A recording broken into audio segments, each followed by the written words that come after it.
Andhra paper mill Kadiyam unit కార్మికులు ఆందోళన చేపట్టారు. తమ డిమాండ్లు పరిష్కరించాలంటూ ఐక్య కార్యాచరణ సమితితో కలిసి నిరసన చేపట్టారు. లాక్డౌన్ ను ఎత్తివేయడంతో పాటు జీతాలు పెంచాలని నినాదాలు చేశారు. మరింత సమాచారం మా ప్రతినిధి గణేష్ అందిస్తారు. కడియం పేపర్ మిల్లుకు సంబంధించి కార్మికుల సమస్యలు పరిష్కరించాలని కోరుతూ తూర్పుగోదావరి జిల్లా కలెక్టరేట్ వద్ద కార్మికులంతా కూడా ఆందోళన చేపట్టడం జరుగుతుంది. ఐక్య కార్యాచరణ సమితి ఆధ్వర్యంలో ప్రస్తుతం ఈ ఆందోళన కొనసాగిస్తున్నటువంటి సందర్భం కనిపిస్తుంది. అయితే వారి యొక్క డిమాండ్లు ఏంటి, సమస్యలు ఏమున్నాయని తెలుసుకునే ప్రయత్నం చేద్దాం. మనతో పాటు వామపక్ష నాయకులు మధు ఉన్నారు. చెప్పండి, ఏ అంశం మీద మీ వాళ్ళ నిరసన చెబుతున్నారు, అధికారులు కలుస్తున్నారు?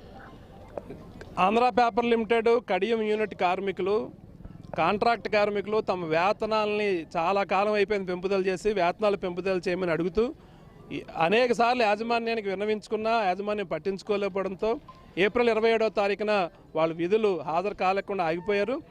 ఆ తర్వాత యాజమాన్యం పర్మనెంట్ కార్మికులు లోపల పనిచేస్తూ ఉంటే మే 1వ తారీఖున మే దినోత్సవం నాడు కార్మికుల దినోత్సవం నాడు పనిచేస్తున్న పర్మనెంట్ కార్మికులను కూడా బయటికి గంటేసి అక్రమమైన లాకౌట్ పెట్టింది. ఆ లాకౌట్కి ఏ రకమైన కారణాలు సరైన కారణాలు లేవు. కార్మికులు బెదిరించడం కోసమే, జీతాలు పెంచమని అడిగిన కార్మికులు బెదిరించడం కోసమే లాకౌట్ పెట్టున్నారు.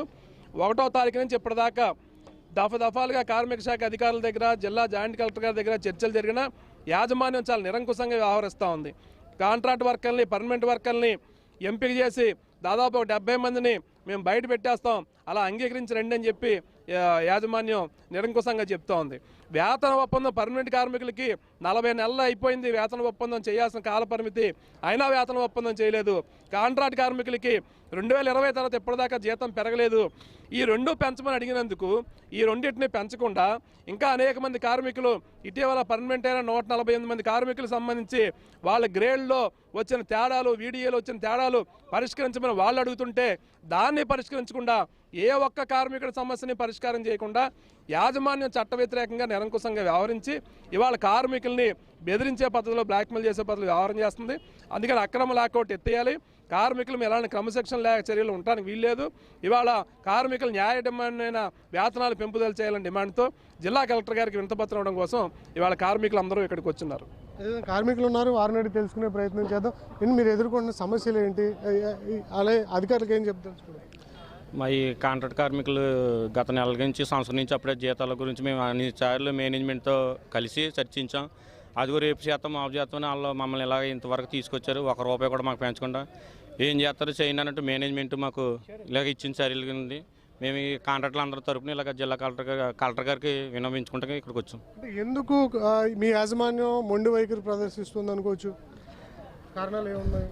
కారణాలు ఏమైనా మా కృషి అంతా మేము అందులో పనిచేసి 25 సంవత్సరాల నుంచి 18 సంవత్సరాల నుంచి అందరూ అక్కడ చాలా కష్టపడుతున్నారు. జీతాల గురించి అయితే లాకౌట్లు వేసి అలాగే మాకు సాయం చేసిన పర్మనెంట్ వర్కర్లు కూడా సస్పెండ్లు చేసి మిమ్మల్ని తీసేస్తాను బెదిరించడం సాగుతుంది. మీరు ఏం కోరుకుంటున్నారు ఇప్పుడు మీ యాజమాన్యం నుంచి, అధికారుల నుంచి? మాకు వెంటనే జీతాలు పరిష్కరించి మమ్మల్ని అందరినీ లాకౌట్లు ఎత్తేసి న్యాయపరంగా మమ్మల్ని అందరినీ మేము పని చేసుకునేలా మేము కోరుకుంటున్నాం. చూస్తున్నాం కదా, అధికారులు కానీ యాజమాన్యం కానీ మొండి వైఖరి వీడి ఏదైతే ఏళ్ల తరబడి పనిచేస్తున్నటువంటి కార్మికులు ఉన్నారో, అదేవిధంగా పర్మనెంట్ కాంట్రాక్ట్ ఇద్దరికీ కూడా సమన్యాయం చేయాలి, అదేవిధంగా జీతాలు పెంచాలి, లాకౌట్ ఎత్తేయాలన్న డిమాండ్తో ప్రస్తుతం రాజమండ్రి కలెక్టరేట్ వద్ద వీరంతా ఆందోళన చేస్తున్నారు. కలెక్టర్ని కూడా కలవబోతున్నారు. ఈ సమస్యను పరిష్కరించాలని వీరంతా కూడా కోరుతున్న సందర్భం కనిపిస్తుంది. నేను బాలుతో Ganesh, I news, Rajahmundry collectorate నుంచి.